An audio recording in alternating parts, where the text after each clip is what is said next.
ಲೆಕ್ಕಾಚಾರ ಅರ್ಥವಾಗಲಿಲ್ಲ. ನಿನ್ನ ಸ್ವಂತ ಸೋದರನ ಮೇಲೆ ಇಷ್ಟು ಹಗೆ ಏಕೆ? ಪ್ರಪಂಚದಲ್ಲಿ ನಿನ್ನನ್ನು ಅಧಿಕ ಇಷ್ಟಪಡುವವನ ಮೇಲೆ ಶೂಲ? ಹಾ, ನಿನಗೇನಾದರೂ ಆವೇಗದಿಂದ ನನ್ನನ್ನು ಕೊಲ್ಲಲು ಬಂದೆ ಎಂದು ಪಶ್ಚಾತ್ತಾಪವಿದ್ದರೆ, ದುಃಖವಿದ್ದರೆ ನಾನು ಈಗಲೇ ನಿನ್ನನ್ನು ಕ್ಷಮಿಸುತ್ತೇನೆ, ಸಹೋದರನಲ್ಲವೇ? ಈ ವಿಷಯಕ್ಕೆ ನನಗೆ ದುಃಖವಿರುವುದು. ನಾನು ನಿನ್ನನ್ನು ಕೊಲ್ಲ ಬಯಸುತ್ತಿದ್ದೇನೆ, ಆದರೆ ಕೊಲ್ಲಲಾಗುತ್ತಿಲ್ಲ. ನನಗೂ ದುಃಖವಿದೆ. ನಾನು ನಿನ್ನನ್ನು ಕೊಲ್ಲಬಲ್ಲೆ, ಆದರೆ ಕೊಲ್ಲುವುದಿಲ್ಲ. ಏಕೆ ನನ್ನನ್ನು ಜೀವದಿಂದಿರಿಸಿದ್ದೀಯಾ? ನಿನಗೆ ಸ್ವಲ್ಪವಾದರೂ ಪುಣ್ಯ ಬೇಕಾದ್ರೆ ಕಂಸ, ಕೊಂದು ಬಿಡು ಈ ಅಭಾಗಿನಿಯಾದ ತಾಯಿಯನ್ನು. ಕೊಂದು ಬಿಡು ನನ್ನನ್ನು. ನಾನು ಸೋತು ಹೋದೆ.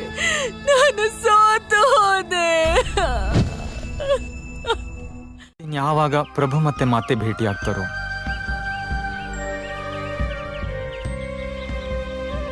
ನನ್ ಮುದ್ದು ಮಗಳೇ, ನಾನ್ ನಿನಗ್ ಜನ್ಮ ಕೊಟ್ಟೆ, ಆದ್ರೆ ಗೋಕುಲ ನಿನಗ್ ದೃಷ್ಟಿ ಕೊಡ್ತು.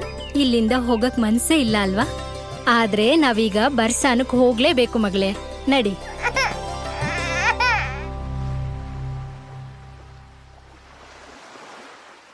ಏನಾಯ್ತು ಕೀರ್ತಿ? ಬೇಗ ಹೊರಡು, ನಾವು ಸಂಜೆ ಆಗೋದ್ರೊಳಗೆ ಬರ್ಸಾನ ಸೇರ್ಕೊಳ್ಬೇಕು. ಏನು, ನಾನ್ ತಡ ಮಾಡ್ತಿದ್ದೀನಾ? ತಡ ಮಾಡ್ತಾ ಇರೋದು ಈ ನಿಮ್ ಮುದ್ದು ಮಗಳು. ಇವಳನ್ ತೊಟ್ಲಿಂದ ಎತ್ಕೊಳ್ಳೋಣ ಅಂತ ಕೈ ಮುಂದ್ ಮಾಡಿದ್ರೆ ಜೋರಾಗಿ ಅಳಕ್ ಶುರು ಮಾಡ್ತಾಳೆ. ಅದ್ ಹೇಗ್ ಸಾಧ್ಯ? ಬಾ, ಅಪ್ಪನ ಹತ್ರ ಬಾ. ಅಯ್ಯೋ, ಎತ್ಕೊಳ್ಳೋ ಮುಂಚೆನೆ ಅಳ್ತಾ ಇದ್ದಾಳೆ. ನಿನ್ನ ಮಗಳು ಗೋಕುಲಕ್ಕೆ ಹೊಂದ್ಕೊಂಡ್ಬಿಟ್ಟಿದ್ದಾಳೆ. ನನ್ನ 8 ಶಿಶುಗಳ ಹತ್ಯೆಗೆ ನಾನೇ ಕಾರಣನಾದೆ.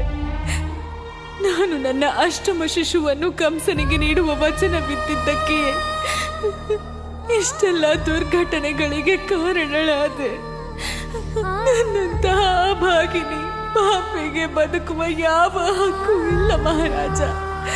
ಸಾಧ್ಯವಿದ್ದರೆ ನನ್ನನ್ನು ಕ್ಷಮಿಸಿ ಬಿಡಿ.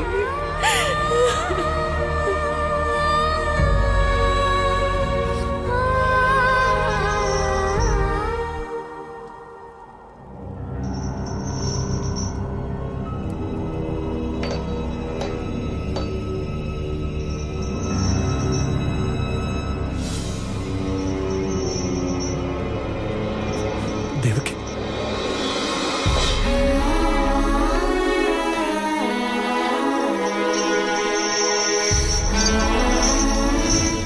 ಅದು ಅಸಹನೀಯವಾಗಿರುತ್ತಿತ್ತು. ಆದರೆ ಯಾವುದೇ ಪರಿಸ್ಥಿತಿಯಲ್ಲೂ ಮನುಷ್ಯನು ನಿರಾಶನಾಗಬಾರದು. ಏಕೆಂದರೆ ಸುಖ ದುಃಖ, ಸೋಲು ಗೆಲುವು ಎಲ್ಲವೂ ಬದಲಾಗುವ ಸಮಯದ ಪ್ರತಿರೂಪವಾಗಿದೆ. ಹಾಗಾಗಿಯೇ ಈ ವಿಶ್ವದಲ್ಲಿ ಎಂದೆಂದಿಗೂ ಯಾರು ಕೂಡ ಜೀವನವನ್ನ ಸಮಾಪ್ತಿಗೊಳಿಸುವ ಯೋಚನೆ ಮಾಡಬಾರದು. ಜೀವನಕ್ಕಿಂತ ಅಮೂಲ್ಯ ಈ ಸೃಷ್ಟಿಯಲ್ಲಿ ಬೇರೇನೂ ಇಲ್ಲ. ಮಾತೆ ದೇವಕಿಯ ಈ ನಿರ್ಣಯದಿಂದ ಇಡೀ ಸೃಷ್ಟಿಯೇ ಸ್ಥಿರವಾದಂತೆ ಅನಿಸತೊಡಗಿದೆ. ಮುಂದೇನು ಪ್ರಭು? ದೇವಿ, ನಮ್ಮ ಮನಸ್ಸಿನಲ್ಲಿ ಹುಟ್ಟುವ ಎಲ್ಲ ಪ್ರಶ್ನೆಗೆ ಉತ್ತರವನ್ನು ಕೇವಲ ಸಮಯವೇ ನೀಡುವುದು. ಏಕೆಂದರೆ ಸಮಯ ನಿಲ್ಲುವುದಿಲ್ಲ. ಅದು ತನ್ನ ನಿಶ್ಚಿತ ವೇಗದಲ್ಲಿ ತನ್ನ ಲಕ್ಷ್ಯದೆಡೆಗೆ ಸಾಗುತ್ತಲೇ ಇರುತ್ತದೆ. ಆದ್ರೆ ನಂಗಂತೂ ಕೃಷ್ಣ ಎಲ್ಲ ಕಡೆ ಕಾಣಿಸ್ತಾನೆ.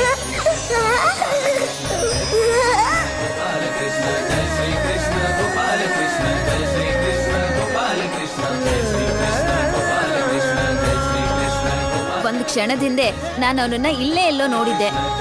ಅಲ್ಲಿ ನೋಡ್ತಾ ಇದ್ದಾನೆ. ಕೃಷ್ಣ, ಕೃಷ್ಣ,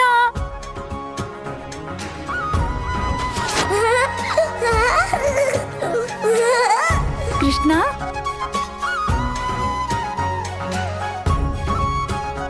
ಕೃಷ್ಣ,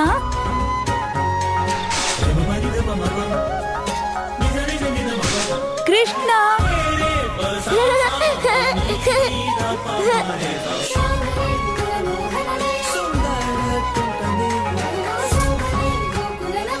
ಎಲ್ ಹೋದ ಈ ಹುಡ್ಗ?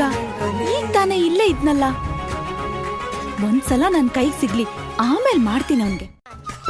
ನನಗೇನೋ ಬೆಣ್ಣೆ ಕೊಟ್ಟೆ, ನಿನಗ್ ತಿನ್ನಕ್ಕೆ ಎಲೆ ಎಲ್ಲಿದೆ? ನಿನಗೆ ಅಂತ ಬೆಣ್ಣೆ ತೆಗ್ದೇ ಇಲ್ವಲ್ಲ? ಅಣ್ಣ, ನನ್ಗೋಸ್ಕರನೇ ಒಂದ್ ಮಡ್ಕೆ ಇರುವಾಗ ಎಲೆ ಹಾಕ್ಬೇಕು? ಮಡ್ಕೆಯಲ್ಲಿರೋ ಎಲ್ಲ ಬೆಣ್ಣೆ ನನ್ಗೆ ಸೇರಿದ್ದು. ಕೃಷ್ಣ, ನಿನ್ಗೆ ಇಡೀ ಮಡ್ಕೆ, ನಮಗಿಷ್ಟೇ ಬೆಣ್ಣೆನಾ? ಇದು ಸರಿ ಇಲ್ಲ ಕೃಷ್ಣ. ಅಣ್ಣ, ಅಮ್ಮ ಹೇಳ್ತಾಳಲ್ವಾ, ಸಂತೋಷಂ ಪರಮಸುಖಂ. ನಿನ್ನತ್ರ ಏನಿದೆಯೋ ಅದ್ರಲ್ಲೇ ಸಂತೋಷ ಪಡ್ಬೇಕು. ಸಂತೋಷದಲ್ಲಿ ಸುಖ ಇದ್ರೆ ನೀನು ಸ್ವಲ್ಪ ಬೆಣ್ಣೆನಲ್ಲೇ ಸುಖ ಪಡ್ಬೇಕು. ನೀನ್ ಯಾಕೆ ಇಷ್ಟೊಂದು ಬೆಣ್ಣೆ ಇಟ್ಕೊಂಡಿದೀಯಾ? ಅಣ್ಣ, ನಾನಿನ್ನು ಚಿಕ್ಕವನಲ್ವಾ, ನನಗೆ ಇಂಥ ದೊಡ್ಡ ದೊಡ್ಡ ಮತ್ತೆಲ್ಲ ಅರ್ಥ ಆಗಲ್ಲ.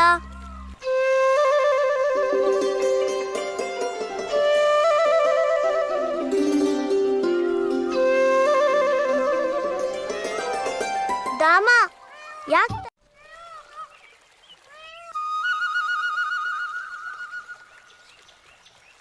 ನಾನ್ ಸಮಯಕ್ಕೆ ಸರಿಯಾಗಿ ಬಂದ್ನೋ ಅಥವಾ ತಡ ಮಾಡಿದ್ನೋ?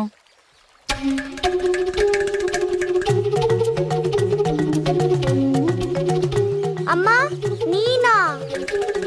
ನೀನಂತೂ ಸರಿಯಾದ ಹೊತ್ತಿಗೆ ಬಂದಿದ್ಯಾ.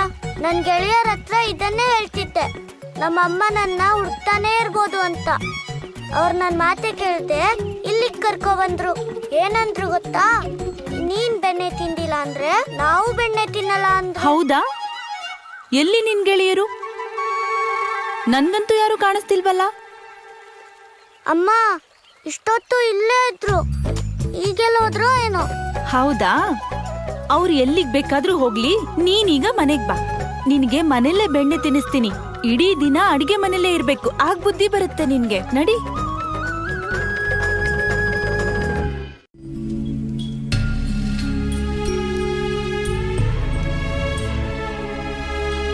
ಭಗವಂತ, ಕಳೆದ 5 ವರ್ಷಗಳಿಂದ ದೇವಿ ದೇವಕಿ ಕಣ್ಣು ರೆಪ್ಪೆನೇ ಆಡಿಸಿಲ್ಲ. ಅವರು ಅನ್ನದ ಒಂದು ಅಗಳು ಮತ್ತು ಒಂದು ಹನಿ ನೀರನ್ನು ಮುಟ್ಟಿಲ್ಲ. ನನಗೆ ತಿಳಿದಿರೋ ಎಲ್ಲ ಬಗೆಯ ಮದ್ದುಗಳನ್ನು ಮಾಡಿ ನೋಡಿದೆ, ಆದರೆ ಭಗವಂತ ನನ್ನನ್ನು ಮನ್ನಿಸಿ. ಅವರ ಒಡಲಲ್ಲಿ ಕೊಂಚವೂ ಶಕ್ತಿ ಉಳಿದಿಲ್ಲ. ಇವರಿನ್ನೂ ಬಹಳ ಕಾಲ ಬದುಕಿರುವುದು ಸಾಧ್ಯವಿಲ್ಲ ಭಗವಂತ. ಈ ವಿಚಾರ ನಿನಗೆ ಈಗ ತಿಳಿಯುತ್ತೆ ವೈದ್ಯರಾಜ?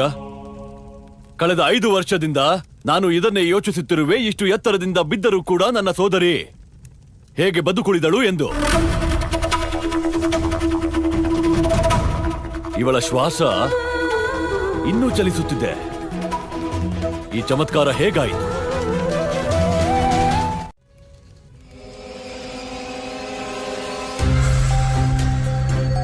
ನನ್ನ ಮುದ್ದು ಸೋದರಿ,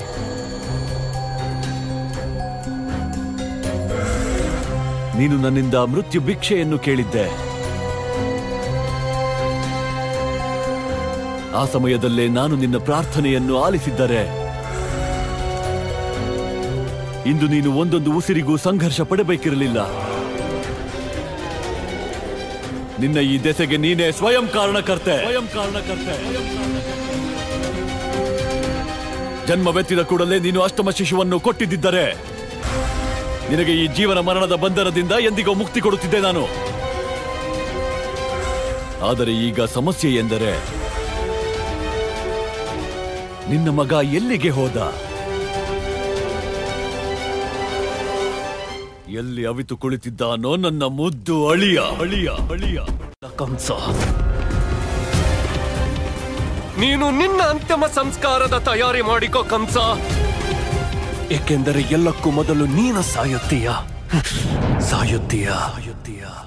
ನಾನೂ ಸಾಯಲು ಬಯಸುತ್ತೇನೆ ವಸುದೇವ. ಏಕೆ ಗೊತ್ತೇ? ಏಕೆಂದರೆ ನನ್ನನ್ನು ಕೊಲ್ಲಲು ನಿನ್ನ ಅಷ್ಟಮ ಪುತ್ರ ನನ್ನ ಕಣ್ಣೆದುರಿಗೆ ಬರಬೇಕು. ಒಂದು ಸಲ, ಕೇವಲ ಒಂದು ಸಲ ಅವನು ನನ್ನ ಎದುರಿಗೆ ಬರಲಿ.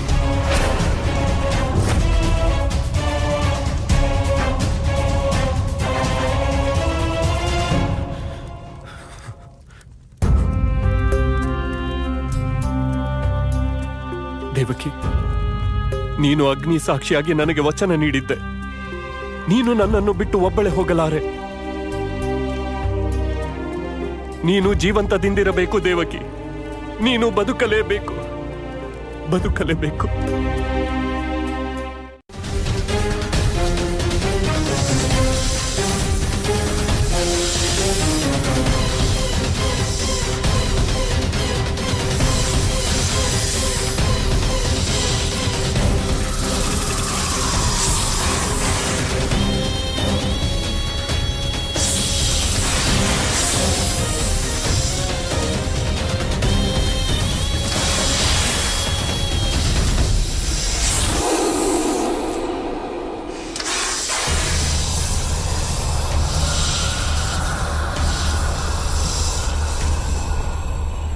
ಕಾಲಕೂಟ ವಿಷ ಈ ಜಗತ್ತಿನ ಅತಿ ಕೆಟ್ಟ ವಿಷವಾಗಿದೆ.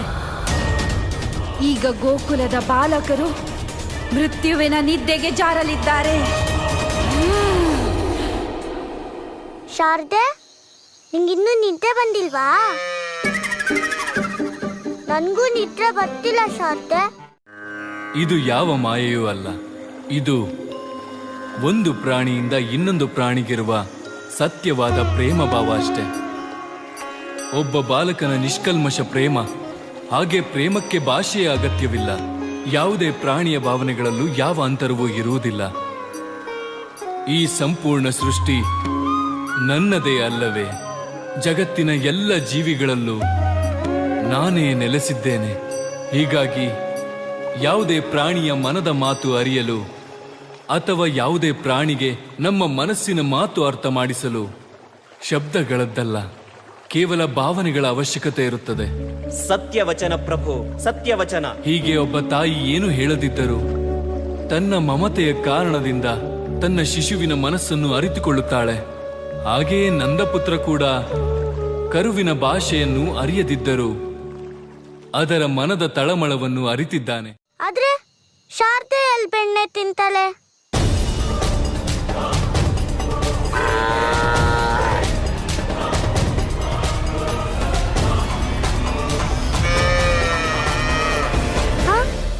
ಸುಮ್ನಿರು ಶಾರದೆ, ಇಲ್ಲ ಅಂದ್ರೆ ಅಮ್ಮ ಎದ್ದು ಬಿಡ್ತಾರೆ. ಆಗ ನಾವಿಬ್ರು ಸಿಕ್ಬೀಳ್ತೀವಿ.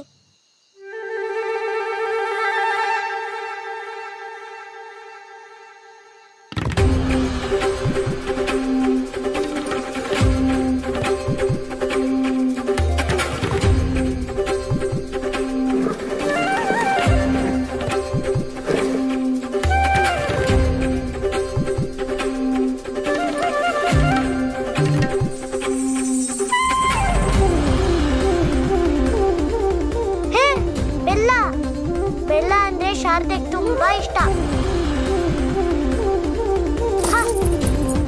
ದಾಮೋದರ ಮಲ್ಗು, ನಿನ್ ಕಿವಿ ಕೆಟ್ಟಿದೆ.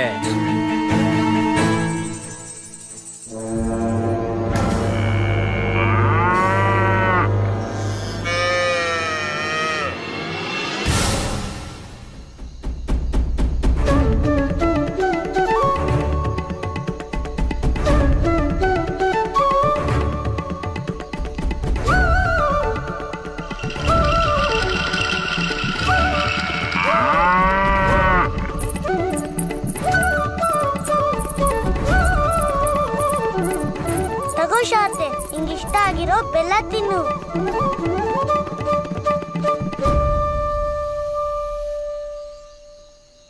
ಶಾರದೆ, ನಿನಗ್ ಹೋಗು. ನನ್ಗೆ ಅಮ್ಮಂದೇ ಚಿಂತೆ ಆಗ್ತಿದೆ. ಇಷ್ಟು ರಾತ್ರಿಲಿ ನಮ್ಮಮ್ಮ ಏನಾದ್ರೂ ನನ್ನ ನೋಡಿದ್ರೆ ತುಂಬಾ ಕೋಪ ಮಾಡ್ಕೋತಾಳೆ. ಹೋಗ್ ಶಾರದೆ, ಹೋಗು.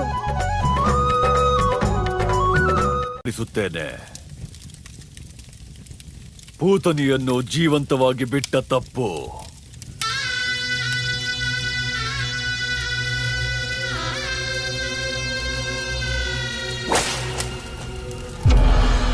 ಅಕ್ರೂರ. ಏಕಿಷ್ಟು ಸುಮ್ಮನಿರುವೆ? ಈ ಭಗವಂತ ಕಂಸನ ಮೇಲೆ ನಿನಗೆ ಭಕ್ತಿಯೋ ಅಥವಾ ಆ ವಸುದೇವನ ಮೇಲಿರುವ ಸ್ವಾಮಿ ಭಕ್ತಿಯೋ?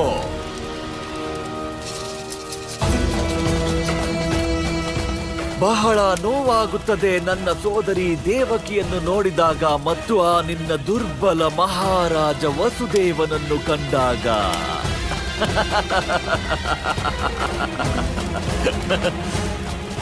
ಓ